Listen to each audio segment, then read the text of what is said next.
죽음은 늘어나는데 장례식장은 줄어들고 있습니다. 2010년 연간 사망자 25만 명, 2023년 35만 명, 10년 만에 40% 증가했어요. 한국은 이미 다사사회에 접어들었습니다. 그런데 장례식장은 2010년대 중반을 정점으로 감소하기 시작했습니다. 지방에서는 폐업과 휴업이 이어지고 있어요. 일부 농어촌에서는 장례식장이 아예 없습니다. 인근 도시로 1시간 넘게 이동해서 장례를 치러야 해요. 죽는 사람은 늘었는데 장례식장은 줄어드는 역설. 도대체 무슨 일이 벌어지고 있는 걸까요? 2024년 통계청 발표를 보겠습니다. 수리개인 서비스업 매출이 8.9% 증가했어요. 그중 장례식장 매출도 증가했다고 나옵니다. 겉으로 보기엔 문제가 없는 것 같아요. 하지만 현장의 목소리는 완전히 다릅니다. 한 중소 장례식장 운영자의 증언입니다. 2018년에는 빈소 10개가 항상 찼어요. 지금은 3, 4개만 운영됩니다. 빈소 사용료 수입이 60% 줄었어요. 왜 이런 일이 벌어졌을까요? 첫 번째 이유는 가족장의 급증입니다. 2000년대 초반만 해도 장례식은 대규모였어요. 조문객이 300명씩 찾아왔습니다. 빈소에는 3일 내내 사람들로 북적였어요. 그런데 2010년대 후반부터 달라지기 시작했습니다. 가족장이 대세가 됐어요.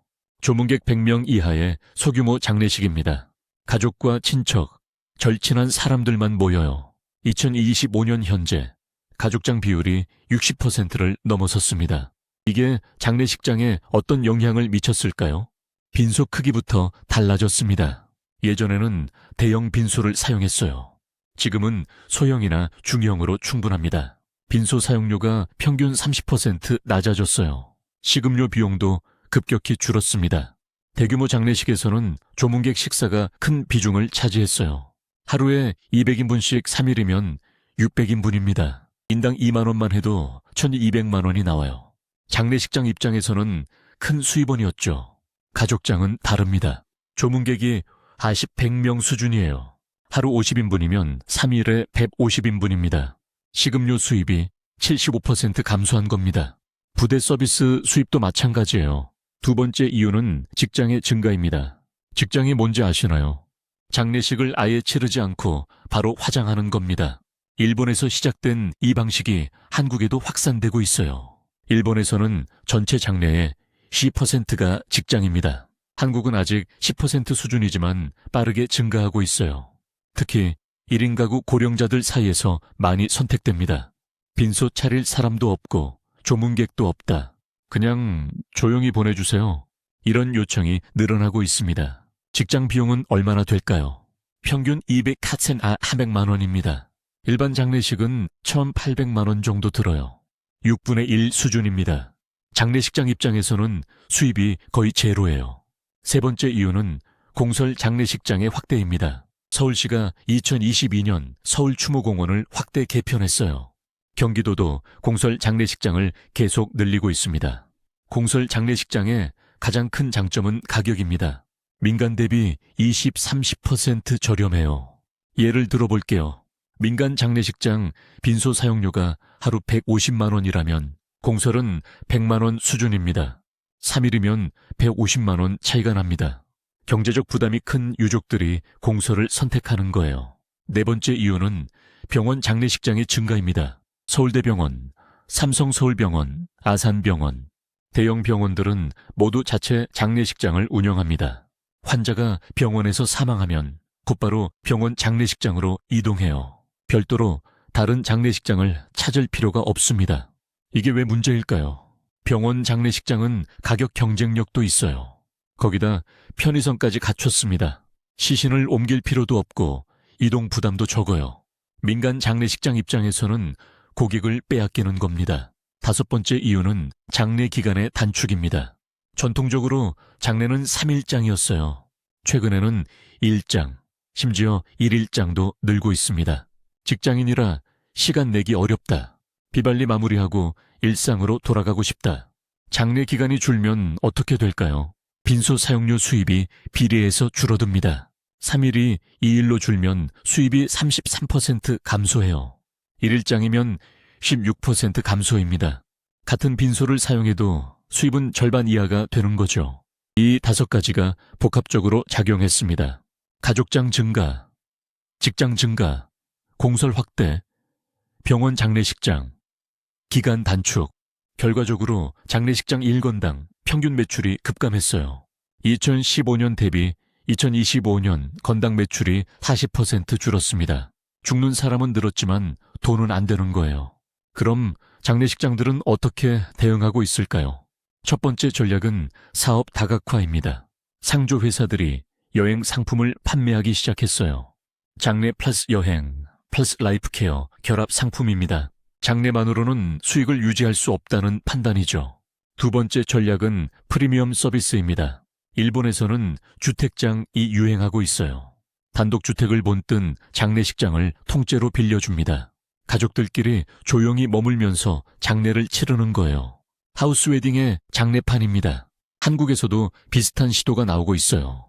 개인화된 장례 서비스, 맞춤형 영상 제작, 고인의 일생을 담은 메모리얼 북 제작. 비용은 일반 장례식의 2배 이상입니다. 하지만 선택하는 사람들이 늘고 있어요. 세 번째 전략은 디지털 전환입니다. 코로나19 팬데믹이 계기가 됐어요. 온라인 조문, 가상 추도식이 등장했습니다. 해외에 있는 가족들이 실시간으로 참여할 수 있어요. 장례식 라이브 스트리밍 서비스도 생겼습니다. 네 번째 전략은 친환경 장례입니다.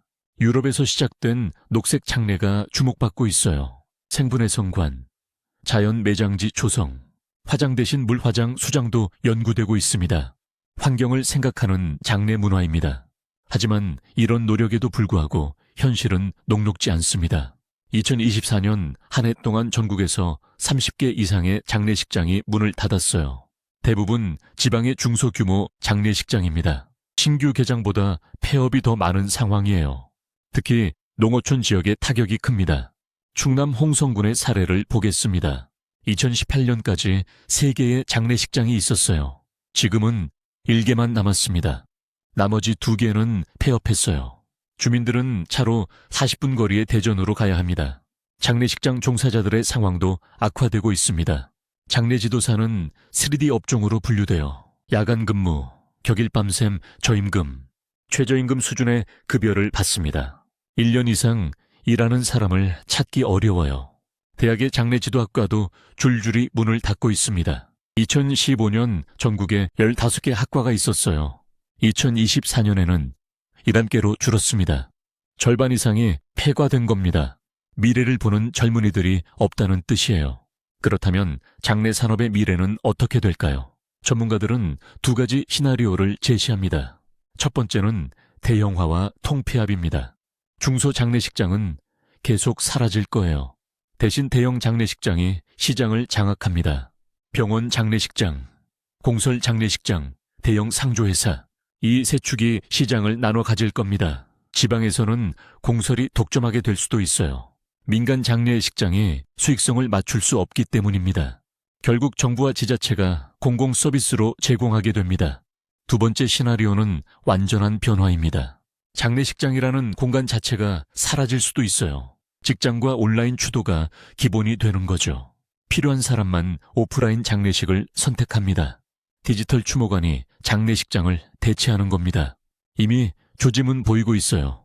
2024년 한 스타트업이 메타버스 장례식장을 선보였습니다. 가상 공간에서 추도식을 진행하는 거예요.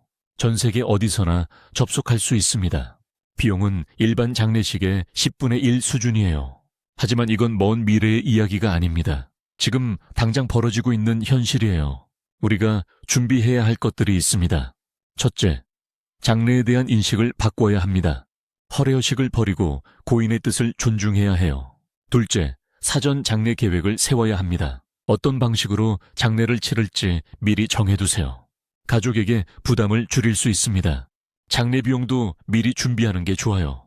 갑작스러운 지출로 가족이 힘들어하지 않게 하려면요. 셋째, 다양한 장례 방식을 알아두세요. 가족장, 직장, 녹색 장례, 온라인 추도. 선택지가 많다는 걸 아는 것만으로도 도움이 됩니다. 내게 맞는 방식을 찾을 수 있어요.